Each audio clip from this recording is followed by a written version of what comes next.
Oh, Chad Millman, 10 years covering guys named Sal. All right, bet sharp. Tough weekend. Look at these lines. Very hard week. Such a hard week. First game up, India, Cleveland. Indy's a 3.5-point favorite. Now, I know this is one of these where I like Indy because I think Cleveland has quarterback duress again. I'm going to take Indy, but okay. I know the wise guys like Cleveland. Yeah, the wise guys totally like Cleveland. Why? Because everybody is thinking about quarterback duress. That's not where this game is being played. This game is played at the line of scrimmage, right? And what you're talking about is Cleveland having an opportunity to get healthy against a defense that is statistically horrible. Indy is not a very good team from a statistical perspective. They have a great quarterback. They have a great quarterback. So then let's flip to the other side of the line of scrimmage, right? From a running perspective, they're not a very good team, the Colts. They're one-dimensional, and they're going against a defense that is 7th in yards per play, 6th in yards per pass attempt. They are the best at quarterback rating. They're just better at the line of scrimmage. Yeah. So that's why, and plus you got the hook. After I picked Indy, I heard all the reasoning. Cleveland's the right side. Cleveland's the right side. Next up, Buffalo at Denver. Now, I think there's a shot to be competitive. I'm taking the Bills here. Wise guys love the Bills in this game. I do. It's that number is jacked up because the public is going to be all over Denver, and bookmakers know they're going to need money on the Buffalo side just to balance the books. Real defense. Real defense. So that's the key here, right? Peyton Manning, when he is pressured, he is at his worst. Buffalo pressures the quarterback better than anybody in the NFL. Waddle said it earlier, 48 sacks. We've said it last week. They have multiple sacks in 12 straight games. Yeah. That's why the Broncos are going to run the football, Chad. Bills are getting up 5 yards per carry the last 6 weeks. I was listening to your little segment before. I was sitting over there. It wasn't a little segment. It's a very large segment. It's a very important segment in the show. And you talked about the rushing game. That makes it easier for the game to stay close because the game goes quicker. And so all of a sudden it's harder to win a game by 10 points. Woo! Yeah, take that, Waddle. Casey, Arizona. Now, this is a pick'em game, and they have no running game now. Right. Larry Fitzgerald's not 100%, and they got a backup quarterback. I'm going to go with my Andy Reid, good road team. I'm taking Chiefs. All right, so the Chiefs are the right side here. The wise guys be on the Chiefs, too. Look, we've been talking all year about Arizona. They were winning with magic, right? Yeah. Now they got the injury bug. Now they got the turnovers. Drew Stanton has been throwing a lot of picks the last 3 games.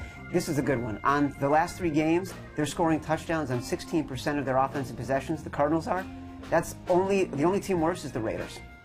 Wow. Yeah, they just can't score right now. How can they win if they can't score? After Ellington, their running backs are just, it's recycled stuff. Yeah, they have nobody playing on offense and defense right now. Seattle, Philadelphia. Interesting pick to me. A team that never turns the ball over, a team that does a lot, and Sanchez hasn't proven he can beat a defense like that, like the Seahawks. All right, I'm making an executive decision. I'm going with the Seahawks. I'm with you on this one. I have 2 words. There's 2 key words. It's a name. Most important thing you got to think about for this game. Bobby Wagner. Yes. Waddle said it earlier. The third-year middle linebacker, when he was out from October to November, that's when this team all of a sudden looked like a mediocre team that people talked about not making the playoffs. Before he got hurt, they were giving up 80 yards per game rushing. When he was out, 100 yards per game rushing. Now he's back. The last 2 weeks he's been back. They've given up 6 total points, 128 total rushing yards. They are a much better team. Nobody is talking about the fact that Bobby Wagner is why this team all of a sudden looks like a great playoff team. Legion of Boom versus Mark Sanchez. You decide. Seriously, well, that's it. Again, Sanchez is better than the public gives him credit for. But he's not elite. We've seen him in these big games. He's not. I like him more than the public, who considers him butt fumble guy. Yes. But that defense right now is the best in the league. This is a great team. They're getting better. All right, New England, San Diego, easy to me. Again, I see that half point. That's the best team in the league. That's the best team in the league. I'm taking the Patriots. All right, so the wise guys are going to pass on this one, and it's because of this. It's because of this half point right here, right? It's a bad spot mathematically for the Patriots.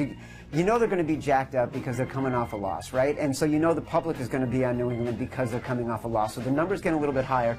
San Diego is a competitive team, and even though they're on their 800th center and their offensive line is struggling, that's just a lot of points to give a competitive team at home. Wise guys know they're better. They're just not comfortable with the hook. They're going to be sick to their stomach watching that game. Okay, next up, San Francisco, Oakland. Listen, I have been so wrong on Kaepernick.